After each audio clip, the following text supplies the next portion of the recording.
Hi అండి, నేను missus welcome to my channel. Welcome to mini vlog అనమాట. నేనైతే పొద్దున్నే గుత్తొంకాయ కూర వండుతామని ఆనియన్స్, పచ్చిమిరపకాయ, టమాటా అయితే కట్ చేసుకుంటున్నానండి. ఇంక మార్నింగ్ పని అంతా చేసుకుని వంట చేసుకునే టైంకి అయితే నాకు 11 అవుతా అయిందనమాట. 11 గంటల కానీ స్టార్టింగ్ వంట చేయడం అనేది. నేను గుత్తొంకాయలను అయితే ఇలాగ తీసుకున్నానండి. వంకాయలను అయితే ఇలా కడిగేసి చక్కగా 4 పీసుల కింద అయితే కోసుకున్నాను. ఇంకో పక్కన అయితే చారు అయితే పెట్టేసుకున్నాను. సరే చారు పెట్టేసుకుని ఆనియన్స్, టమాటా, చిల్లీస్ అన్నీ కూడా శుభ్రంగా మిక్స్ అయితే పట్టేసుకున్నానండి.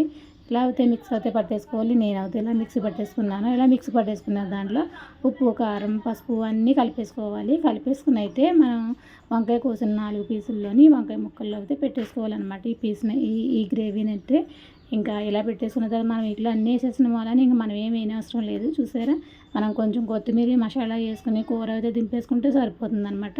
నేను వండిన వంకాయ కూర చూసారా ఎంత బాగా వచ్చిందో. ఇక ఎలాగైతే ఒకసారి మీరు కూడా గుత్తి వంకాయ కూర అనేది ప్రిపేర్ అయితే చేయండి. నేనైతే ప్రిపేర్ చేశాను.